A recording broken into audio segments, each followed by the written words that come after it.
Hey there. Welcome back to another episode of the William K. Wesley Show with your host, Chris McCall Sr. Yes, I'm going to start this one off today. Well, just to come back, it's a great day, first of all. Thank God for bringing us into another day. I want to start this off in the manual, which I call it the manual. But it's the manual NIV book Bible for men, which sometimes seems like us as men need a Bible of our own to understand what men are expected to do from God. So, all right, we'll start off today in Proverbs, chapter 1, verse 7. The fear of the Lord is the beginning of knowledge, but fools despise wisdom and discipline.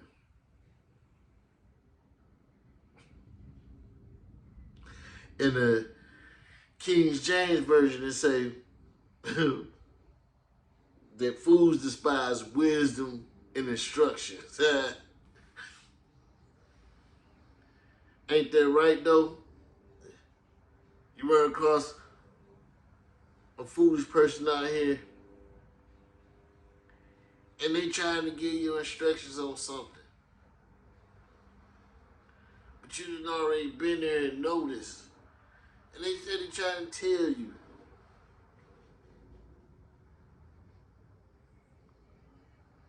I remember one time I got into it with a friend that's trying to tell me about marriage. And he ain't been with he ain't had a steady woman in around about 30 years that I remember, that I didn't know. At the time, I had been married 10 years, and he trying to tell me how to do my marriage. How, how I should be in my marriage. Giving me the do's and don'ts on marriage. I looked at him and laughed the whole time like the audacity, man. I couldn't even take him serious with it. I had to laugh because he laughed.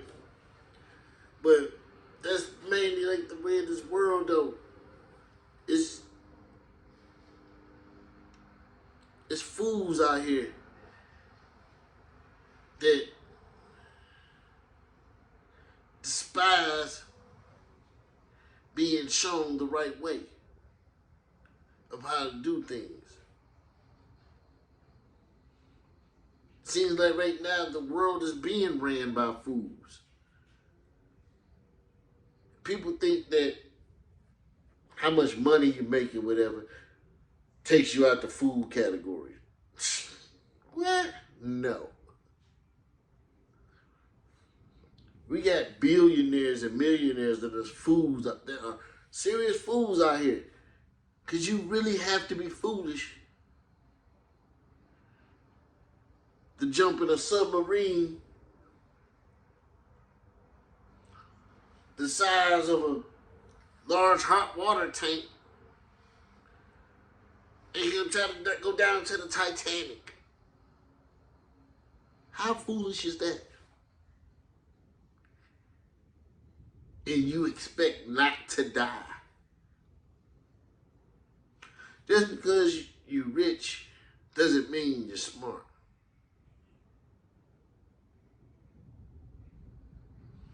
I really didn't want to quote nothing secular on here, but like Jay-Z say, looking from a distance when fools is arguing, he really asking, like, let you know, like, people can't tell who is who. If I'm sitting from a distance arguing with a fool. But that's the way things are. Fool try to pull you down to argue with him in the slop, get down there with the pigs, and you might know what's right. But see, that's the things that we are going through as Christians. You have people that ain't read not one verse in the Bible, but would try to tell you that God ain't real. Or try to tell you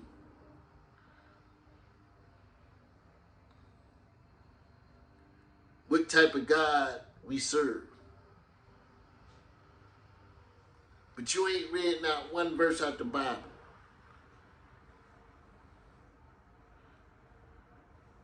Quick to call it this white man's religion, especially in the black community. You worshiping that white man's God. Dude. God is not a white man's God. God is all of ours, God. Believe it or not, God really doesn't care what race you are, what color you are. But foolishness will have you thinking the opposite.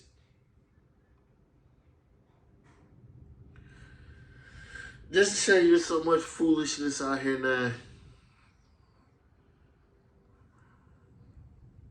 they would rather have you thinking it's better for a woman to have her own money and be a single mother than find her a husband and have kids and have a family. You got foolish people out here talking about how now they didn't graduated from marriage, so they gonna divorce their husband and leave, separate their family, distract the kids, and leave a husband for no reason. Just because you want to be free, you say. You want to be happy. These are foolish thoughts, foolish times.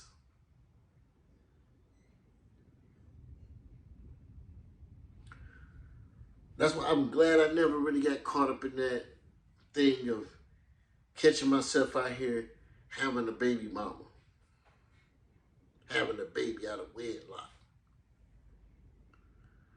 The problems and the drama that having a baby mama brings. You know, it's like hitting the lottery if you have a baby mama and don't have problems with your baby mama. That's like hitting the lottery. Because your chances are there's going to be major problems with this, quote, baby mama. Or in the women's side, on the women's side, baby daddies.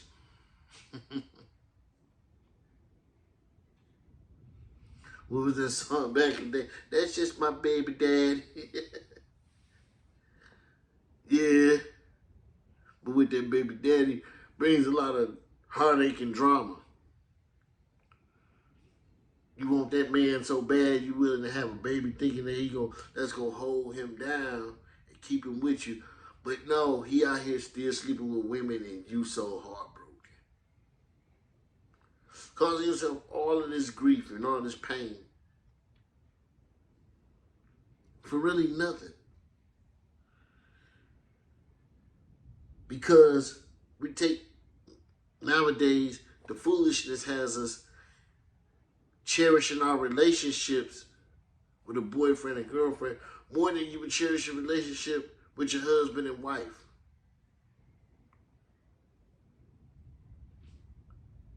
You have a girlfriend ready to fight three girls about a dude she dating because he's sleeping with other women. You didn't know? You leasing that guy. You got ready shoot somebody because the girl he been with for the last 2 years found out she's sleeping with one of the homies. Now you want to kill the homie and her? You didn't know. You was leasing that. Ain't no rings on nobody's finger. Nobody don't own anybody. Nobody belongs to anybody.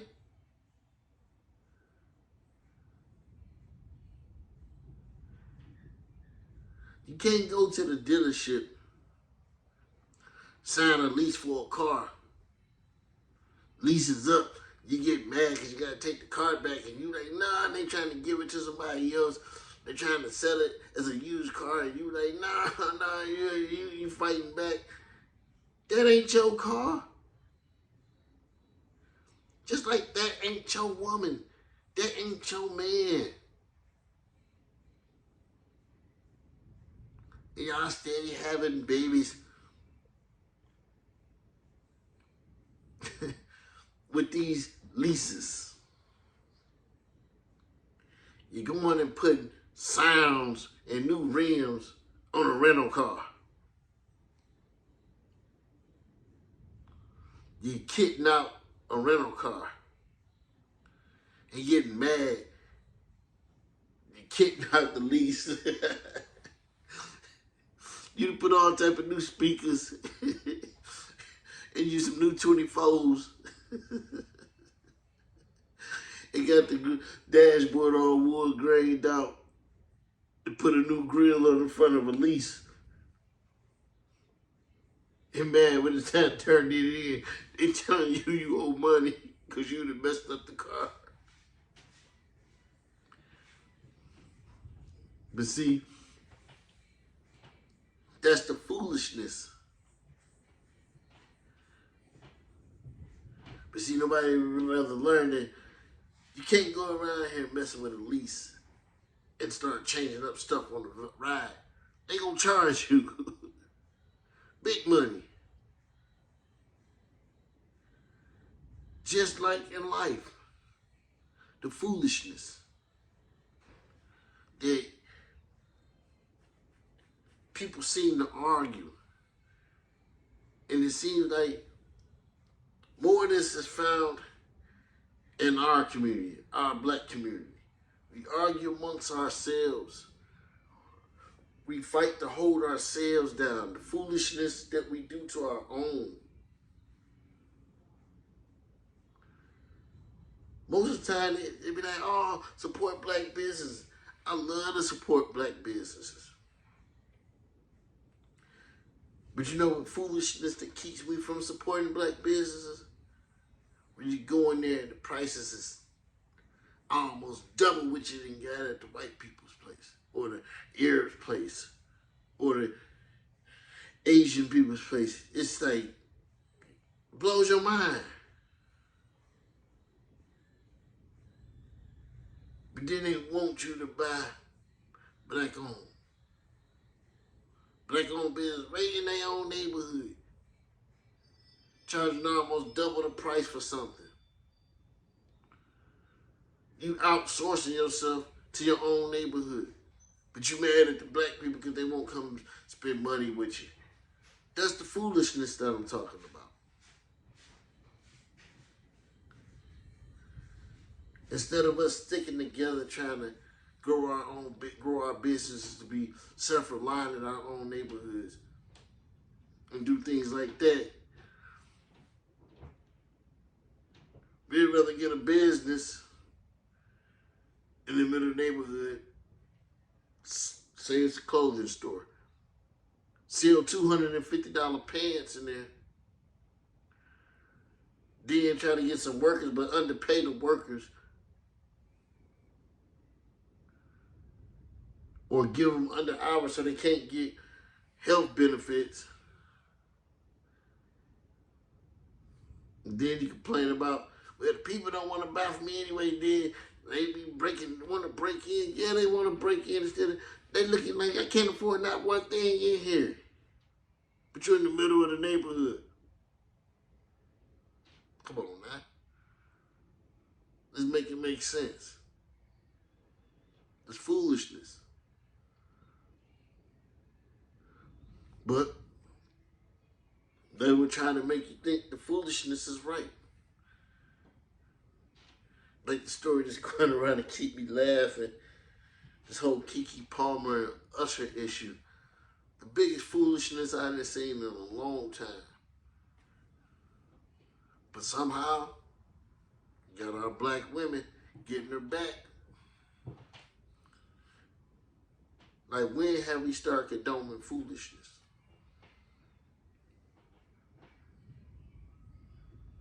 Every day in our communities, there's foolishness going down.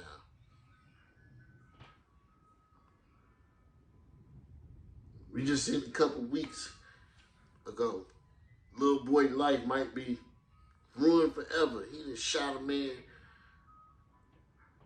because the drama of him and his mama and some random dude have caused. I'm not thinking this is so wrong on all so many levels. First of all, the man shouldn't have never put his hands on the woman. Second, why is this random lady in here arguing with a random dude that she don't know? You can't, as a woman, you can't expect that these nowadays men have the morals of not to hit a woman. You can't go into a man's battlefield expecting for him to have kid gloves on with you. Because once you step in that arena with that man, to think you're chest to chest with that man might treat you like a man. So don't be surprised when that man want to hit you with an uppercut. And then you want to fall back into the line of being a woman. I always tell my daughters, even though they're young, don't put yourself in a position to be treated like a man. Valuable lesson. But see, fools won't listen. There's fools like that. Well, she had the right to, you got the right to do a lot of things. But that don't mean you have to carry them out. Because it's a foolish deed to argue as a woman with a strange man that you don't know. This man might be off his meds, might be psychotic. He might be the Boston Strangler, for all you know. Now she done forced her 14-year-old son to step in here and have to be protector, her husband, and shoot a man in front of multiple people. And have to execute it, gangster style, walk him down and shoot him out. Because of the position his mother put him in. Because she wants to argue with the man. She wants to be in that stratosphere with the man.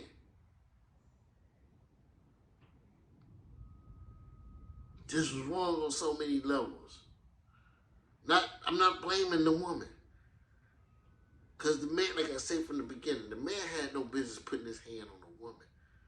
But on second, as a woman, you can't assume that a man won't put his hands on you. But see, that's where it goes back to the foolishness. And despising the wisdom. Because I know over the years there's been wisdom and things showing her where it's not good for women to be arguing with men.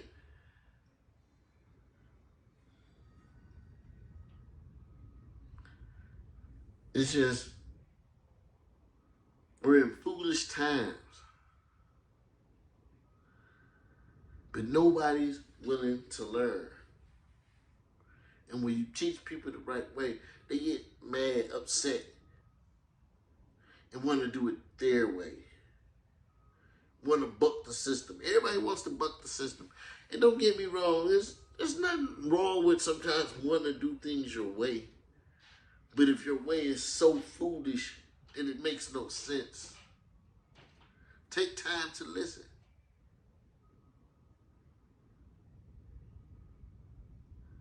And sometimes not running down that foolishness path might be just taking time to listen. Be still, quiet. Like my bishop always say. I always remember every time he say this, just be still, rest. Rest in God's quietness. If we all took that time, there'd be less foolishness out here. Because with wisdom, calmness, preciseness, you make better decisions. And knowing the Lord and fearing the Lord is where this wisdom comes from. But nowadays, people don't fear God like they used to.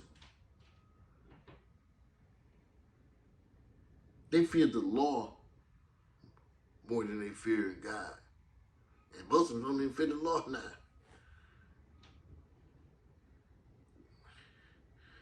They fear the white man, what he may do. They fear the boss, what he may do. At their job, they fear their boss more than they fear their husbands. They fear their husbands more than they fear God. And most of them don't fear their husbands at all. They don't fear the repercussion on stepping out on their marriage.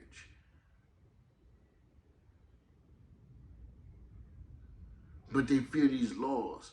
They fear losing their money before they fear God. Which things have got to be shaken up. And we have to learn to get back, especially as our people, to fearing God. The fear of God used to be all through my household when I was growing up. It was through some of my friends' house. I went over there, Grandma be reading the Bible. She let you know that there's a Bible on the wall. There's a Bible on a stand. Sitting right there for everybody to see. Cross on the wall, picture of Jesus. Now you can't even go in people's house and find the cross. You can't find the picture of Jesus. Because nowadays, most people don't fear God.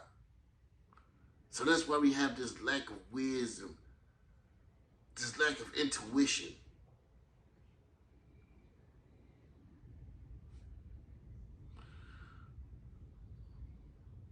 It's not hard to decipher that the further we get from Jesus and our Heavenly Father, the more the foolishness comes. The closer the foolishness we have become. Well, that's the end of this message for everyone. And all I have to say is peace.